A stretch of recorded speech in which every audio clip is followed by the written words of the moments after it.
everybody, and welcome to the unnamed episode 12 of Orta No Better. How are we all doing? I'm here joined with Bob. I'm only kidding. We've got Ash with us, Gilly, and Adam, Mad Adam. How are we all doing? All right. It was all right until then. Fine up until 5 seconds ago. Gilly, how's things? Yeah, not so bad. Busy day at work, you know how it is. Busy day editing. Yeah. Get it done, don't you? Got a beer now. But Ash, how's things? All right. Can't complain. No, good. Yeah. Good.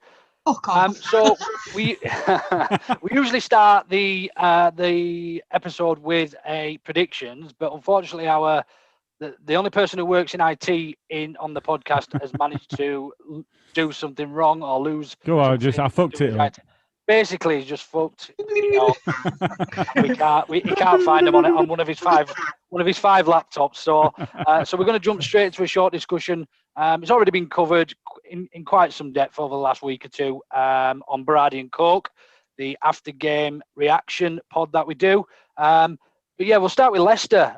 So that was obviously over a week ago now, but we haven't done a main pod since. So absolutely spanked Leicester. How do you think, other than a fabulous performance, what else have you got to say about that game, Adam? It's the other side of Leeds United, isn't it? This season, you get the everybody saying, we're too attacking, we're too good, we play and stick to our guns. That's what you get for sticking with your guns. I, like most of us, thought we were going to get fucking hammered.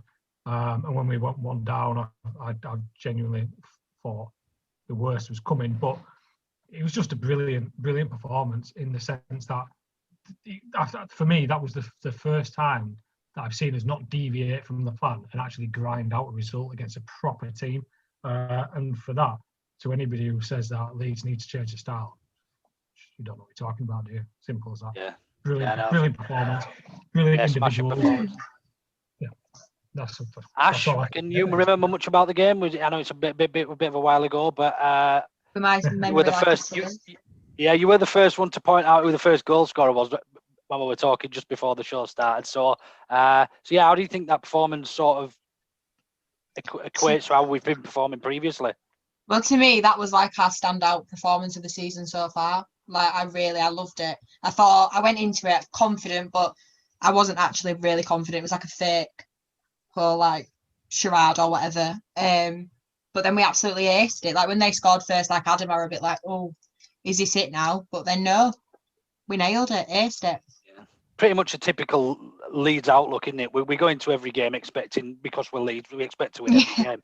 But it was one of them. You've obviously got that doubt in the back of your mind. You just, you never really know what to expect. But moving on then, we played Leicester, and then we moved on to Everton, who we played earlier this week. Again, covered on Brady and Court last night. That went out today. Similar sort of performance, but not the same result, Matt. Why was that? I don't know about similar performance. I think if you look at the danger both sides carry, from a Leicester perspective, we kind of knew what to expect, and they've both got class coaches. There's no getting away from that. But I think Rodgers' plan does still focus around Vardy being there, and he is a quality, perhaps the best striker at getting in behind a defence in the Premier League. He's certainly up there. That having to change his, Perez is not the same player. He's just not on the same level. He's not a mug, but he's not Vardy. So that really hurts them. Whereas Everton know how to play with DCL. He's not quick. Cooper paced him completely. So, he's not all out pace like Vardy is. He's not that sort of player. But he's big, he's a bit of a brute, he tries to bully people. I think, to be honest, that we stood up to that quite well. But one thing that we didn't stand up to quite well was Everton going toe-to-toe, man-to-man. And that's the first time I've seen a team, if you look at Liverpool early in the season, you could say that they were in a position where they kind of brought the game to us more than anybody else did in the following games. But they didn't go man on man with us like like last night, and that's the bit that really hurt me. We're used to man on man running up against a team and steamrolling them, and we didn't. Yeah, no, I think you're quite right. I think what you said about Vardy there is absolutely perfect. Like, he's probably, I mean, I'm probably going to get shot down for this, but probably got the best movement for a striker in the whole of football. When you watch him, his movement is as a striker. I don't think there's anybody, certainly in the Premier League, that probably rivals him. But what you say about Calvert-Lewin, he's more of your old typical sort of target man. That'll stand it up, he'll hold the ball up, he will get in behind, but as you say, he won't use his pace. He'll use his strength and his tactical knowledge to sort of do the best he can with that ball, which obviously turned out to be quite good against us. What are your thoughts, Adam? Then Everton, why didn't we grind? I mean, we're with a better team against Everton, not denying, but why didn't we get that result? Sloppiness. Simple as that. There were the 2 goals we gave away were just sloppy, typical Leeds United goals of this season.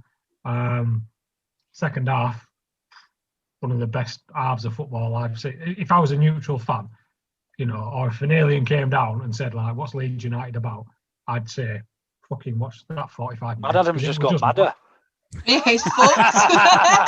It's gone. Ed's gone. If an alien came down. But I just thought first half we made silly mistakes, and it was just and second half it was just a different team, wasn't it? And if I was an Everton fan, if I was Ancelotti, I'd be going fucking bonkers, because the first thing you say, if you're 2-0 up at half time, you say do not concede early.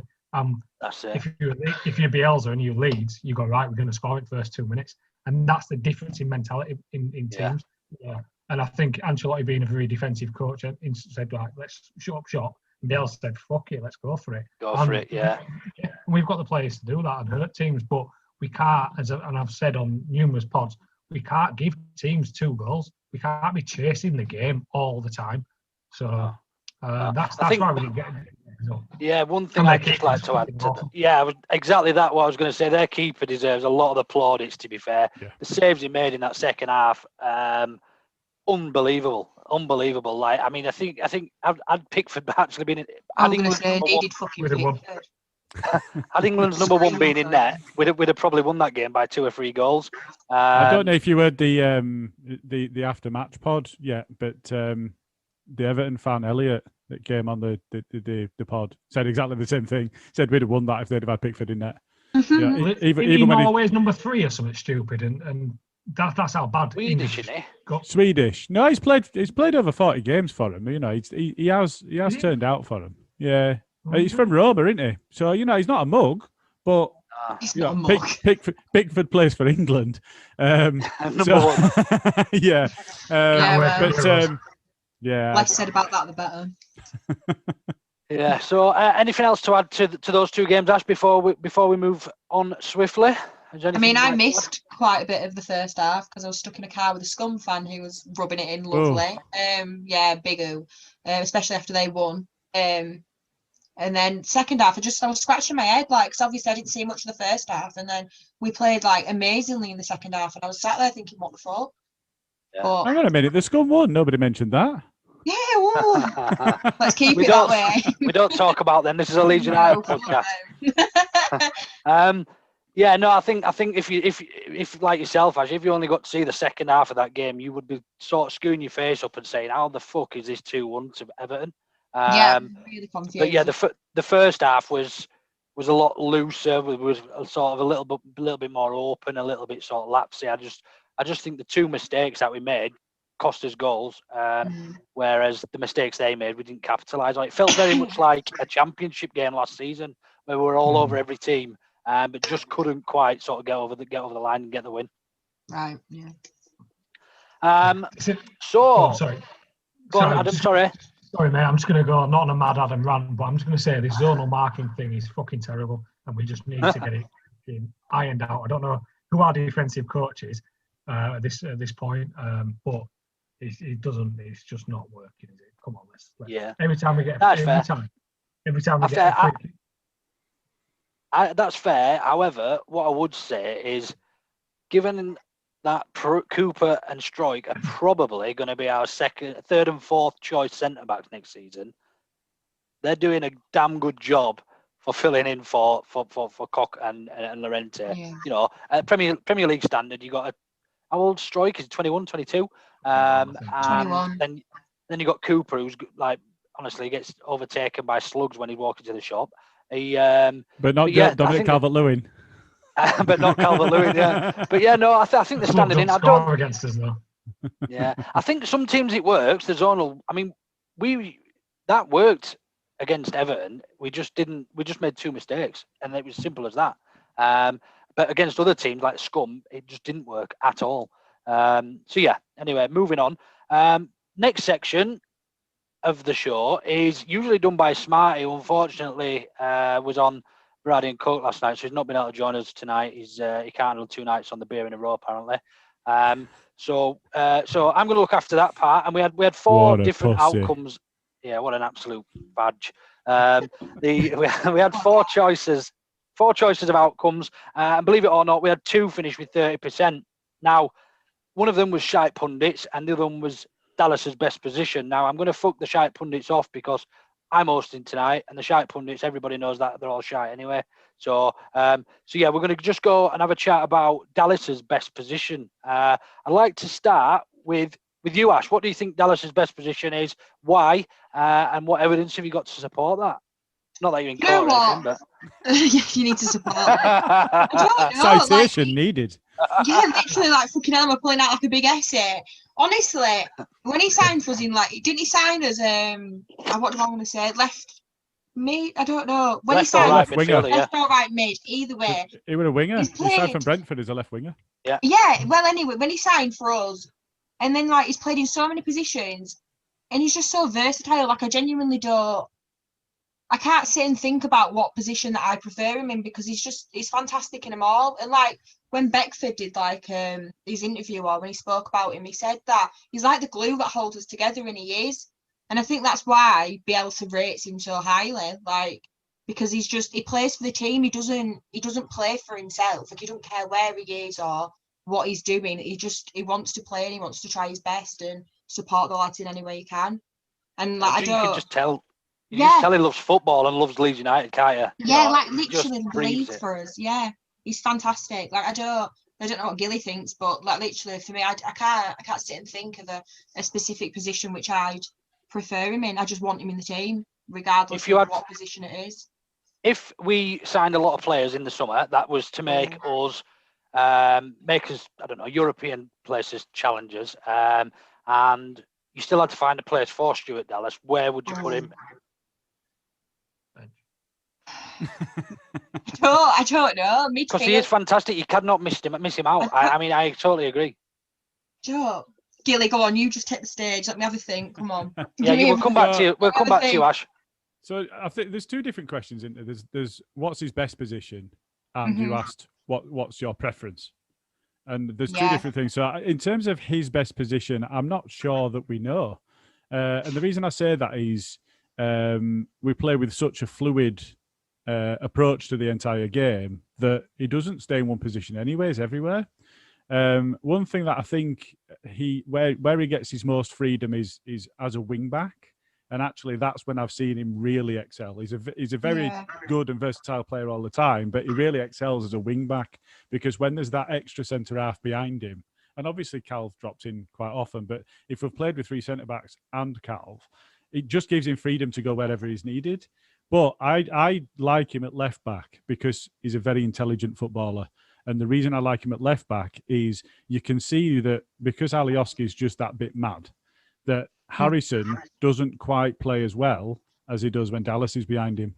And I think I can't say it hurts us because Alioski has played quite well. He surprised me. But I do think that, when we're talking about preference of where he plays, I like Dallas to play behind Harrison because I think that brings out the best in Harrison because Dallas knows where to be, he knows the run to make, he knows when to come inside, he knows when to overlap, whereas Alioski is just he's a Tasmanian devil, isn't he? You're not entirely sure what he's going to do next. I mean, the thing that I would say is he's a very capable player, and I think that we're lucky to have him. if you look back, there's I did a bit of a write up on Andy Hughes recently, and as well as that, I was looking into Plug other it. players. Where can you find that? I'll put Drop the link. in. I'll put the links Drop in. it. I'll put the links in. Leeds by example, you'll find it under. But it's a WordPress site that Orta No Better's got set up as a sister site, and we'll share the links. But in there, I've only done Hughes and Cooper so far, but there'll be others coming on there as well, and some of the other guys are going to be joining with writing some of the pieces, and we're hoping that'll be quite entertaining for people. But as part of that, I was looking at Andy Hughes, who was called a journeyman and was called a utility player, and I think quite often that's seen as being a bit of a detrimental thing. He's almost like a master of none type thing, jack of all trades. Yeah, that's right. And I wouldn't ever want to see Dallas pegged as that, because I think that's unfair. And another player, a classic player, Paul Madeley, was in a situation where he played everywhere other than in net. Dallas could do that. Yeah, I'd be confident of him being that. If he had to, Dallas could do that. So, I think we're in that situation where's his best position? I think it's wing back. We don't play with him. Where do I like to see him? I like to see him at left back, because I think that strengthens up that side, and it also allows Harrison to really start from a platform and excel from there. Yeah, now I think if I had to pick a position for him anywhere on the field, I think at the moment with the current squad would be central midfield. He adds that balance. He's a box-to-box type player. He will literally sit in between the centre halves, but he'll also stand next to Paddy and play up front. You know what I mean? He's got that energy and that fitness that he can do that. But yeah, I think his best position for us has certainly been out on the left-hand side with Harrison. Adam, then, so. Where would you, if we were playing in the European Cup, UEFA Cup, whatever it's called nowadays, the next year, and you had to find a position for him, where would you, pretty straightforward answer, where would you play him? Left back. Okay. Just left back. Interesting. The Europa League. Whatever it is, it's all a lot of the Milk Cup. Mic drop. Europa League, but yeah, I mean, I would have said Champions League, but that's going to be 2 years, isn't it? So we've got to sort of can't run before. Got to be realistic, can't we? Yeah, come on now. Ash, anything else to add to your points on Dallas? Now you've had time to have a little bit of a think. Quite happy with that. Left back. It's like that. I think that's his most played position. From what I was doing a little digging earlier. I think it's his highest rated position as well. He's left back, solid. Yeah. Solid. We'll all go with that. We'll agree then. That's the first time 4 of us on one podcast have all agreed on the same thing, I think. Can we agree on his player of the season? On anything. Player of the season. Ooh. Would you say he's player of the season so far? That's my player of the season. Ooh. I can't wait for Gilly. Let's do that on another show. But just now, tell me who your player of the season is. No explanation. Who's your best player this season so far? Go, Ash. Stuart Dallas. Gilly, no thinking. Go. You said no thinking. Quick. See cogs. Quick. Paddy Rafinha. No, one. Me. One. I'm going Bamford. Mad Adam. Ayling. I'd agree with Ayling. Yeah. And I'm happy with any of them 3 winning it. Yeah, no, I've got no objection. Yeah, no, it's really a lot better interesting. to what we used to having it. Yeah. No, they're 3 good shouts as well, to be fair. And can I just point really out, none of them are new signings. I know. But we've not seen a lot of the new signings, have we? Again, that's something we could probably pick up on another pod on maybe the polls next week or something. But we seem to have been plagued with injuries with all the new lads. But we do. Bear in mind, point I'm making is that's what Bielsa's done to those players. Is we're choosing players of the season so far. We're choosing championship level players. Absolutely, yeah, couldn't agree more. Anyway, right, moving on to our competition winner. They mentioned it on Berardi and Coke last night, and you'll have probably seen it all on the socials flying around. One of the Orta No Better team has very kindly donated a smartwatch from China or somewhere probably like that, and we picked at random a winner. And if you're listening to this. Sure. Hey, in fact, leave a gap because put Gilly one can in. put something in here. Yeah.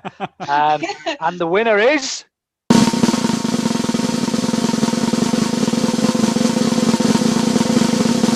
Joe Cocker at the Vivid Frenzy. Well done, Joe. If you are listening, please do get in contact with the Orta at Orta No Better Twitter. We can arrange delivery and stuff for you. Not sure whereabouts you are in the country. Hopefully not too far. And Adam can walk it around and drop it off. On South Coast. That's it. Yeah. I'm going to say. What? I think she's in Southampton or somewhere. Actually, she didn't win it. She didn't win it. Adam picked somebody closer. Thinking of postage. Yeah, cool. Well done, Joe. Anyway, thanks for listening to the pod and supporting the pod. Very worthy winner. And yeah, that smartwatch is on its way to you at some point. It might be a while because Adam's setting off walking after the show. Moving on to the next part of this week's show, where we preview the next game coming up, and that's Palace at home. Adam, how do you see that going? We obviously got spanked at home. At their place, 4-1 earlier on the season. There is news that Willie Zaha may well still be out for that their visit to Elland Road. How do you see it going? I think we need, as I've said earlier on in the pods, when Calvin does a job on a attacking midfielder like De Bruyne when we played City, Rodriguez when we beat Everton at Goodison, we need to keep Eze quiet. Simple as that. We keep him quiet. Zaha's not in there. They don't have that much firepower up front. We should be able to get a good result against them, in my opinion. The only thing that concerns me with Palace is that they have got some big brute centre-backs and we're shit from corners and set pieces. That's the only thing. I think if we play our game, keep Eze quiet, I can't see anything but 3 points for Leeds. Yeah, no, fair point. Who's playing in that position for him? Because they've got, is it Schlupp who covers for him? Well, he's out. Yeah. Is he out injured as well? Yeah. Right. Yeah, they have got a lot of injuries, I think. Yeah, I think we've got anything less than 3 points is going to be a real. It's going to be They've been really inconsistent at Palace this season, haven't they? Yeah, they have. Like West Ham, didn't they go 1-0 up and then end up losing like 3-1 or something? Yeah, they've been absolutely really inconsistent, but they're still sort of flirting around with mid-table, aren't they?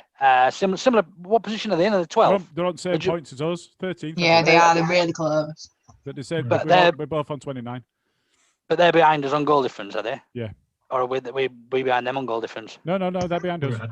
Yeah, I thought so. I mean, obviously, it's going to be Roy Hodgson's teams always set up relatively similar. Always going to be tough, good counter-attacking sides with plenty of pace.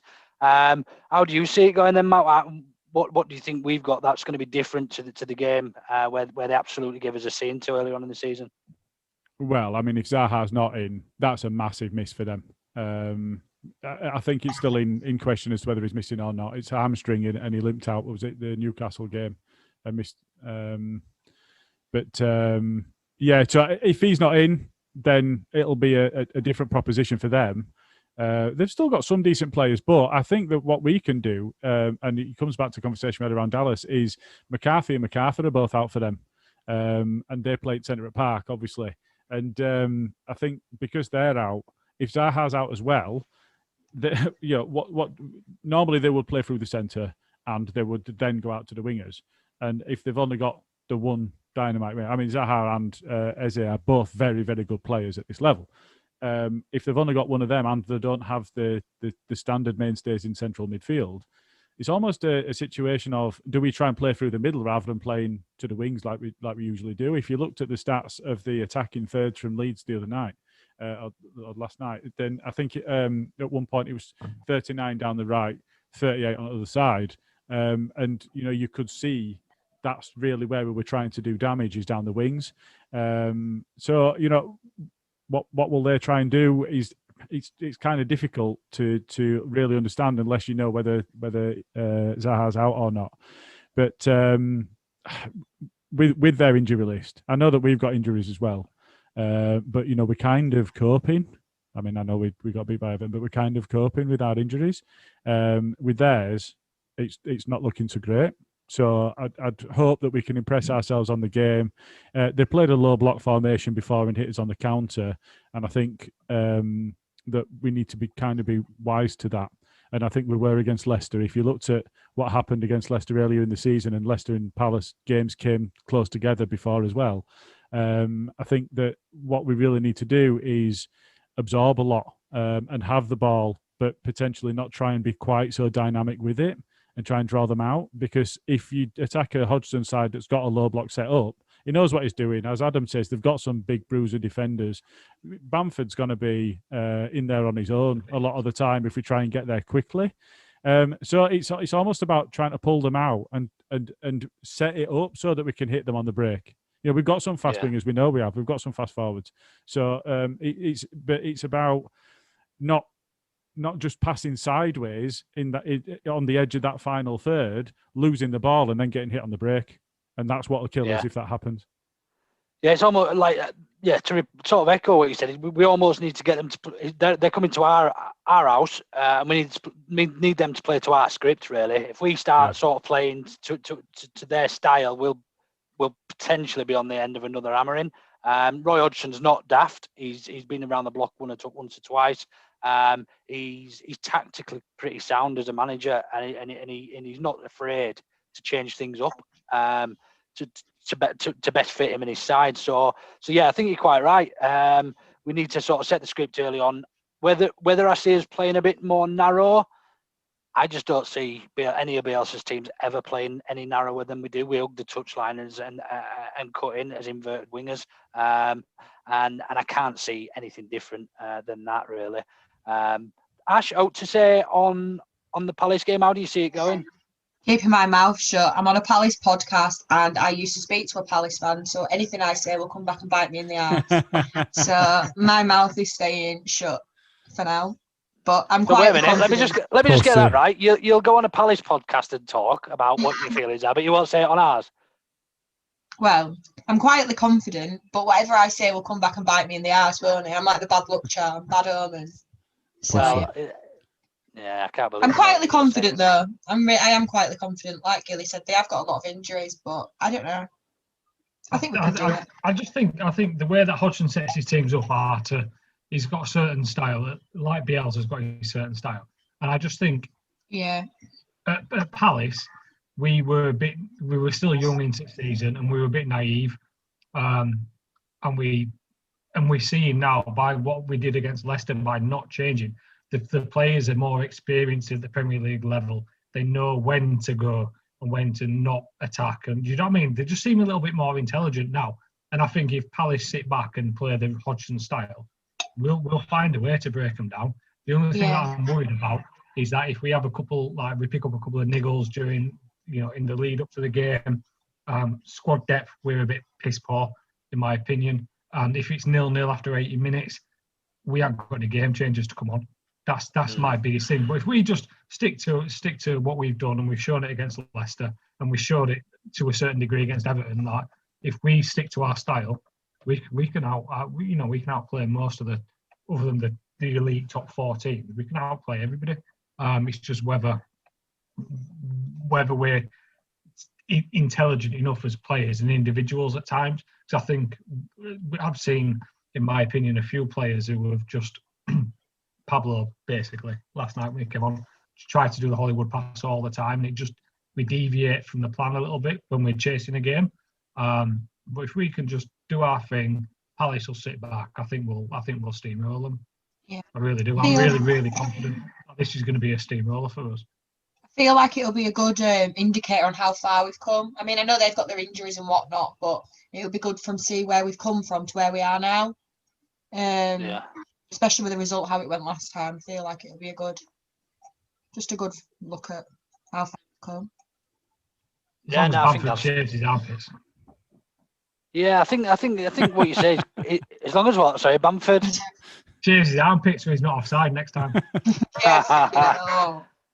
Yeah, I mean, I'm confident. I think they've got some real key injuries. We've got obviously a lot of injuries, but they're relatively new players that we're missing. So the players that are filling in for these players have played for Marcelo for 2-3 years now, and the people that are coming in, they know the system, they know their jobs, they play, they side before self every time, and they're almost, I don't want to use the term robots, but that's what pretty much Bielsa expects, innit?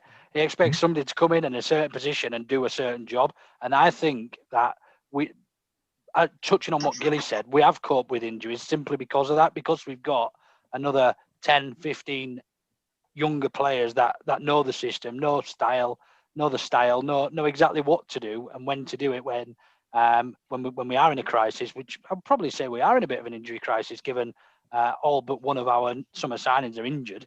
But yeah, I think they've got far more key injuries. I think that'll show as well.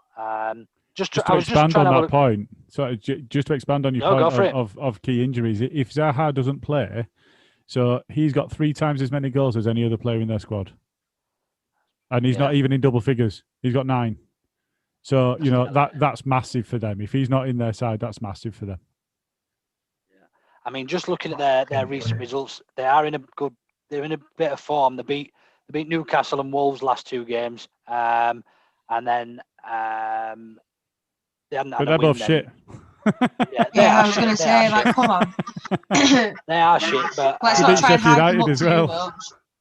Yeah, but I mean, form and confidence counts for a lot in this league, doesn't it? It does. So coming off the back of 2 wins, I would much rather come off the back of 2 wins versus Wolves and Newcastle than a loss to Everton in 20 games. Because Everton weren't all that great. Let's be honest. So yeah, let's fingers crossed we can pull a result out there and send Roy Hodgson back playing with his giblets. Come on. I'm glad you cleared that up. Yes, so we'll move on to the part of the show every week that Gilly does, actually. So I'll pass over to Gilly. And I'll see if I can remember where I've kept everything this time. So I'll just go around the camera top to bottom on my screen. So Mez, you are first. Actually, Gilly doesn't do this bit. It's the hot topic, so it's me. I thought you were saying predictions. I thought you meant anyway. So we're going to do the hot topic before we do the predictions. Actually, Gilly, let's keep to some sort of routine. We're not animals. So yeah, we'll start with that time of the week. We'll go with hot topic, Hodgson or Hock, and why. We'll start with you, Ash. Hock, I don't like Roy Hodgson. I just can't get past the fact that he looks like an owl. I just can't get past it. So for me, I just can't. It's gonna have to be Hock. Yeah, literally, nah. He's a great guy and he's got some good gifts and memes behind him, but no, Hock. Yeah. All right, and go on, Adam. Hock or Hodgson the owl? I think Roy Hodgson, isn't he not one of the most decorated English-born managers of all time? And he also spanked so much money at Liverpool on just absolute shite. So if you can buy Jukanovic and fucking Joe Cole for about £90,000 a week and all that, so yeah, he tried to ruin Liverpool. So yeah, fucking Hodgson for me. Great shout. Can't argue with that. So we've got Ash picking the Hock because Hodgson looks like an owl, and we've got Adam picking Hodgson because he blew loads of Liverpool's money. Sensible. It's good let's hear it, Matt. Let's hope it gets a little bit better, Matt. It's not going to get much better. I've got to be honest. No, I think we're in a position where we've got a decrepit man that has instilled his ideas and has no idea about how to change anything. He's got his set ways, and as Smarty would say, he doesn't probably have his bronze swimming certificate. And he's not going to have his cycling proficiency. Neither do I, fucking hell. Let's not start with that. Yeah, but I won't pick you either. I won't pick you over the Hock. I mean, come on. He's taking Leeds at Champions League. I'm going Hock. To go in the Hock. All right. Well, it's going to be stalemate this week, I'm afraid, because I'm going to go for the 73-year-old Roy Hodgson. And the reason for that is he's been around a long time. He's old school. He's a proper English manager. Not saying the Hock hasn't, but Hock's done fuck all in the sport. And Roy Hodgson has, The you know, head as of much. male football at a college. Well, what are you talking? You're like, come on. You don't know shit. He's just, and it reminds me of my granddad as well. So I couldn't really pick against him. It'd be like It's a bit deep. picking, yeah, it'd be like picking your favourite brother or sister, wouldn't it? Do you know what I mean? I only have one. So yeah, I hate them all. They'll hate me equally. So yeah, and his wife. I like his wife Sheila as well. It was a lovely lady. Do you go so down I'm to going the pub with them all or something like fucking? No, I just looked it up on Wikipedia. It's probably not even a name. Do you know that he speaks 5 languages? Does he really? That Yeah, takes he some Like, you doing. can barely speak English. Well, He he's has managed in managed- about 16 countries. 16 Yeah, teams well, in 8 he's countries. Switzerland manager. Ah, He is was it? Switzerland Yeah, he was manager. wasn't he, Switzerland, at one point? Yeah. So yeah, we've got a stalemate there. We're going to have to agree to disagree, and maybe we'll put a Scabs. poll out to see who Put it to the who thinks fans. it this week. Put it to the fans, yeah. But yeah, Roy Hodgson, David Hockaday, it's a draw. We're Right, gonna have to Gilly. pull Now that we'll out. go. I'm disappointed in you two. We're No, gonna have to pull Gilly. that out. Hang on a Gilly. minute. I'm disappointed in you two. It's not Yeah. it's not the Hodgson topic, is it? It's the Yeah, Hock. exactly. called- Fucking hell. Yeah, but he's fucking clueless, and I think I've picked against the Hock every time I've been on the main pod. to Let be the man fair. have his Champions League dreams. Fuck off. He's not going to get it at fucking school, Hockaday's is he? in charge of An all boys school. Right. Anyway, Gilly, we're moving. This is your part of the show that Thanks, you fucked mate. up at the start. So we're gonna. Have you managed to find the earlier predictions, or have we fucked them off? I've not been forever? looking. No. fuck off. I will find them, so people will be credited the points if they're worth the points. Yes, I've seen you. Did we Adam, actually you're do on predictions for every game? We did. Yeah. I don't think we did, because I don't remember doing it. I text them in. Do you know what, Adam? You said that you'd You predicted just said a you got win 2. for You lying Everton. bastard. You lying little prick. So don't you I'm come just and ask that thinking question of me. Just in case I'm I win coming to 3-1 Weddington Leeds. too. Fuck you, me. I'm not having Listen. it. Listen, you know where I am. I'm not convinced that we did because it came so close to the other game. I think it was. I was going to That's say, what I'm not we need. convinced that I put anything. I'm going to go with a Leeds win, and I'm going to go. We're going to return the favour. It's going to be 4-1 Leeds. Jay will do the same. Ash? 2-1 Leeds. Bit of Adam. blind fear. I'm going to go clean sheet for Leeds, and I'm going to go 2-0. Clean sheet. You do know who we've got playing in defence, don't you? I know. Are you banking on Zaha being out then? Yeah, we're not allowed to slag off Yeah, players. pretty much, yeah. You're not changing. I it if like he our plays. players. I don't slag them off. But I'll there's tell no you way we're what. keeping a I clean tell sheet. you what. Just on Cooper, Smarty has done a complete about turn. I know. Thinks he's brilliant. Honestly, listen to Match Pod. Honestly, Fucking you get turncoat. you get a Baradi and Coke. He's seen the light. So He has. that said, I'm going to go 3-1 Leeds. And there we go. We're done. Hopefully, you'll be able to keep him somewhere safe this week. I've got him in this time. preparation Up his for next. ass. But all right. Um, It's not safe. so yeah, that pretty much concludes episode 12. Just a little add-on before we do end. There will be a Berardi and Coke on Monday, directly after the game. Before that, there'll be the match preview with stats probably out on Sunday afternoon at some point. Adam's actually looking after that for us this week, so Adam and stats will be chatting Debut. at some point this weekend Popping his cherry Yeah. with stats. with Andrew. And Will be the yeah, first. welcome back to Leeds, Adam. Cheers, mate. Yeah, thank you. It's nice to be back. Welcome If back. anybody's got any spare time or a sofa or anything Or that they want spare Adam to friends. sleep on, Adam's quite happy. He's good at sofa surfing and stuff like that. So if you want to invite him round, he'll bring the beers. You bring the fears. Don't show me. Cheers, everyone. Thanks for joining. Night. See ya. Sweet dream. See you tomorrow. Sweet dreams.